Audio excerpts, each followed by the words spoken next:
Hi, it's been a while, probably. I have no clue how long this video will take me, so yeah.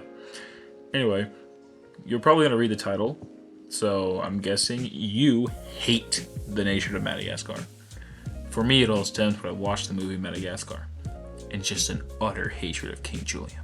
I hate him, I hate him, I hate him, I hate him, I hate him, I hate him. A wide range of strategies will be necessary for our plan to succeed.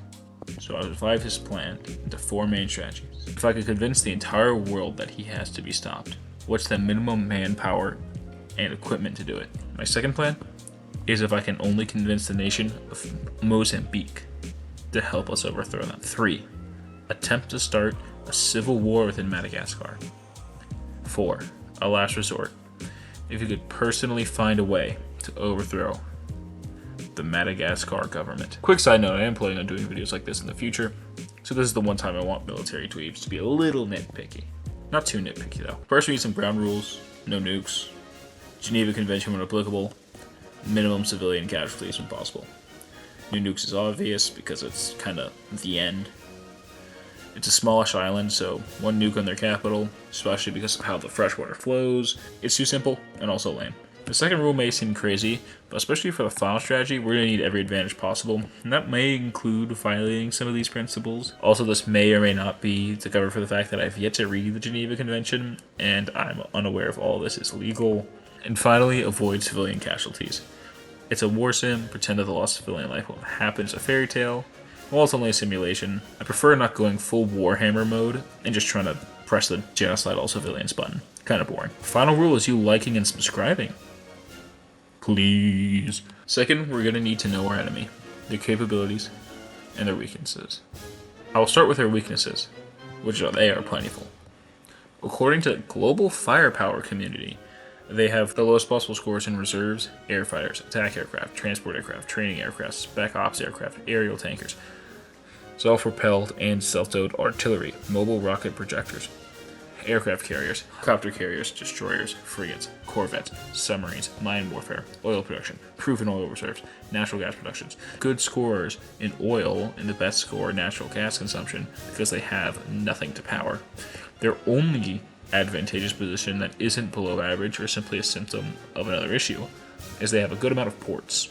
I guess you can consider their low consumption as a benefit, but it's sort of like saying not having arms is good for BJJ because you can't get arm barred. Now, what do they have for their Air Force? H-125Ms or AS-350s. They could also have H-Force systems in them. No clue. Probably not. I'll just assume no, given the research I've done. They have 1 H-130 and 2 SA-318s. That's it. Every other aspect of their Air Force is just a Cessna, and I've seen conflicting reports about a Boeing 757, but that's it. Their only way to take down an aircraft with their aircraft would be to kamikaze with an army of 15 Cessnas. For their Navy, we have some patrol boats, which are only listed as patrol boats, and also Chishmois class, which is a World War II minesweeper.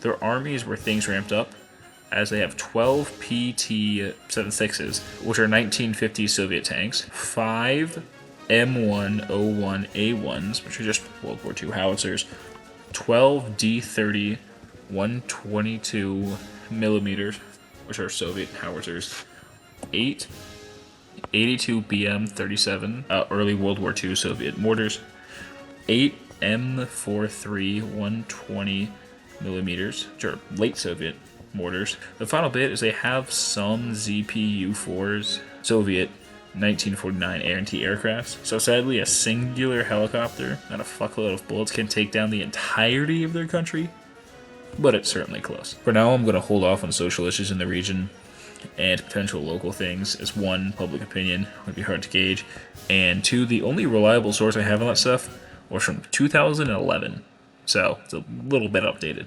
The first strategy, the world against Madagascar. This is an experiment of what will be the minimum required things to invade Madagascar. I personally think that to establish an air and naval superiority and to save on things required, I'll go with an aircraft carrier. It's also helpful, as I want to see if this could be done without the involvement of a land base in Mozambique or South Africa. As their navy has simple patrol boats and a World War II minesweeper, I cannot imagine needing technology beyond the early 2000s. Hell, with their current capabilities, you can just straight up give your guys a D-Day landing and send them in with literally the exact same equipment. Now, on a real note, ground support might be necessary, as while carpet bombing them sounds nice, you do need someone to plant the flag. So, with all this in consideration, I chose the U.S. Abraham Lincoln as the overthrower of Madagascar. Well, the aircraft carrier might seem a little nuts. Let me explain my reasoning. It's a nuclear-powered ship, so it could sail out to seas for 290 days if need be. Obviously, by itself, it'll be target practice for anything, and the whole joking Cessna plan might actually happen. So bring things that have been used on the Lincoln before, such as the Marine Fighter Attack Squadron 314. Simply put, Madagascar military falls very quickly. No tanks will really need to be used because the terrain is absolute dog shit for tanks. The target of the Lincoln would be the port of Diego Suarez, as this is also where the British invasion of Vichy Madagascar took place. Using the information from this assault, we can also understand that the ground invasion would be stupid, as the entire area is just kill boxes and swamps. So fuck all that. But we do need to take their ports and get a foothold. Now here's where things get funky. Don't get me wrong, I can plan an entire invasion of Diego Suarez right here. But that sounds like a better plan for Mozambique. So I'll say this. Theoretically, you can land your guys there and keep pushing south into the capital, and once you take the capital, the government falls. But with the famine that may or may not be happening, just bomb their crops and wait. Does this violate one of my starting rules? Yes, but frankly, it's my video. If the world failed, and we must turn to our closest ally in the region, Mozambique. Conveniently enough, Mozambique is ranked 92nd in the world compared to Madagascar's 133rd. So it isn't a stretch to say that a head-to-head fight would be a cakewalk on their army. But first, we gotta see if a true ground invasion can work for Madagascar must be overthrown, simply not intimidated. First issue I see is that they just essentially have patrol boats. And with incredibly poor purchasing power, I can see no other way than packing a shitload of people onto patrol boats. Not like Madagascar's navy could stop them, but it doesn't seem that they have the capabilities to mount an actual invasion, as there's no way to transfer military. The distance between the two closest ports is 376 miles, which is longer than any of their vehicles are capable of going. The further I dig into it, the greater invasion by their neighbors is simply impossible because, well, they weren't designed to do that. They were designed to defend their borders, not attack others. Even if there was an invasion, France and others who mess around in Africa would crush them handily, so I can't exactly say it's really a possible thing, even if we separate ourselves from reality. So, the plan has failed us. Therefore, we must become very realistic and understand that we will not get any support from any country, but rather, we must make an uprising and destabilize their country and lead to a civil war. Also, you may have thought of how I said I'd get into the nitty-gritty. I'll just staple it on to the very end. Alright, so here's the Malagasy Civil War. How do we start a civil war within the nation of Madagascar? Who the factions be? And who would win? So, in the book of Tricknology, given by Yaku, we were taught to use minor differences to separate people. In reality, Madagascar is a bad place to live. Its government's weak, so I can't imagine it taking much to cause a spark. Some form of false flag would drive tensions between the differences between these people and cause a war. These are the factions that I suggest would form under the given conflict. First would be a military rebellious faction. All revolutions have these, and if I was a member of the military, I would be pissed at the current government for failing so much of the island. I'm going to put them in the second largest city in port and the connectors, as it makes the most sense to me, but these mysterious military rebels could really come from anywhere. Next, I'm going to put in a Muslim faction. There would normally be a Shahada in the center, but I'm not getting flagged for putting an actual FTO flag in my video, because that would really put me on a list. The Muslims were described as occupying the northwest, and with no real map, I'm going to give them this. Realistically, they would be funded by Iran if the faction were to exist as a challenge to French hegemony in Africa rather than any real moral commitment. Muslim scholars say that there's 25% of the nation of Madagascar being Muslim, but I don't know how much of that's tooting their own horn. But I'll believe them like halfway and say that this faction will exist. I expect these people to be well supplied but in smaller numbers, and have issues of actually controlling the areas of the territory that they supposedly rule. The next faction is going to be the monarchists. These guys would be a very minor faction, as I cannot imagine that many people supporting it, but they exist in every form of monarchy, so it would be foolish to not consider it a faction. Now, an actual faction is the FIS, who is the current president's security force that basically operate in the capital, even though they were supposed to help the rural areas, which are very under-policed. The positions in the FIS were reported to help people who helped the current president take power, so it's unlikely that they will ever rebel against the government. It will include support from the French, Flag will be the same because duh. They will likely only control the capital regions, as that's all they control right now anyway. Another faction would be some form of Zebu bandit coalition, also known as the Dalo. They go around burning down villages just to steal cattle, and nowadays they charge protection money. They are so prevalent in some areas that they're called red zones, and the government basically gives up control of these areas. They're described as occupying the highlands along the Indian Ocean coast, but that's like half the island. Also, I've seen some stuff saying north of the capital, but again, no map. Although they do supposedly control 1/3 of the territories, especially in the undermanned parts, so I can imagine them having a large territory to start with. They're not exactly well equipped, with having to reuse shotgun shells and tattooing themselves with battery acid, but they have AKs, and when the people you're fighting don't have any weapon, it's a pretty easy fight. This faction would be pretty prone to collapse, but would have the most territory, along with the firmest control over their regions. The second to last faction, I imagine, would be some form of communist faction, who are essentially just Russian puppets. While being puppets, they will also be supplied like a Russian puppet, and I imagine this faction taking up a small amount of the red zones connected to a natural port. Last would be the Christian nationalists.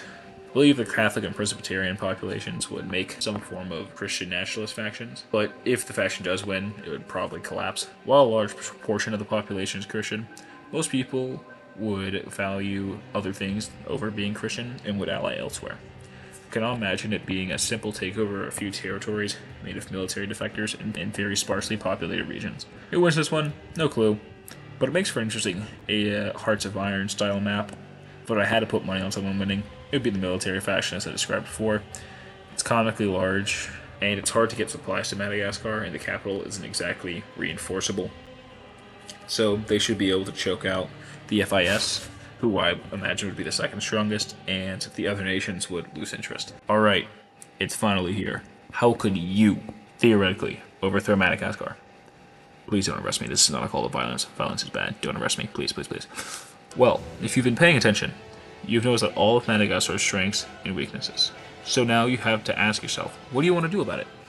Do you want to neo-colonialize them by putting in shell companies who supply and have a monopoly on vital resources? Well, if you're watching this video, it's unlikely you have the time or the money for that. What about buying a plane to attack their weak air force? You probably don't have a few $1,000,000, but somehow, if you do buy a paramilitary task force, as the ones already on the island, use them to overthrow the current president and put yourself in.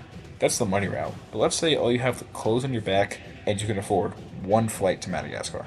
I believe there's only one solution. When going up against the might of France by yourself, use the might of Russia. For those who are unaware, a lot of the global scarists, I don't know, are actually just Russian state-sponsored nonsense just to cause chaos. So we can use the select works of Mao Zedong and start a Maoist-style rebellion in Madagascar. It has all the elements: foreign tyranny, peasants, and gross inequality. Now, I'm not going to do a whole Maoism, Marxism, Leninism, and the infantile disorder thing, but I will say that Maoism, in this exact situation, is most likely the best option for attempting a solo man overthrow of a nation. Now, obviously, you have to hope while spreading the ideology to get your following, you don't get yoinked by the police. But given how ineffective the government is, I can't imagine it being too difficult to hide amongst the tourists if you are not Malagasy. And if you are Malagasy, please don't do anything crazy because I don't want to go to prison. Anyway, like the 80th time saying I don't want to be arrested aside, it would be the most convenient to come out from Malagasy, as a key tenet of Maoism is anti-foreign involvement, and it would not be a good long-term solution for a foreigner to talk about kicking foreigners' influence out. But if you are a foreigner, you can just lie about the translations, or rip all of those points out and add your own personal thoughts, which just so happen to include you being excluded from persecution, and call it your own ideology. If you can get support from local warlords, as described in the previous sections, you can take over the nation without foreign involvement. But what about the UN? They will involve themselves. Let's get real. This is the added benefit of choosing an anti-Western ideology. Attempt to essentially pledge allegiance to Russia and all their foreign interests, and pray that they want something in the Indian Ocean, especially around the Bend of Africa when the Suez gets its biannual crisis. Using the Maoist strategies of asymmetrical warfare and attacking from the mountains, along with popular support from the people, you can overthrow Madagascar. Also, if you want the nitty-gritty of the war, because I'm just stapling this on at the end, take the mountains, take the rivers, raid the countryside for food.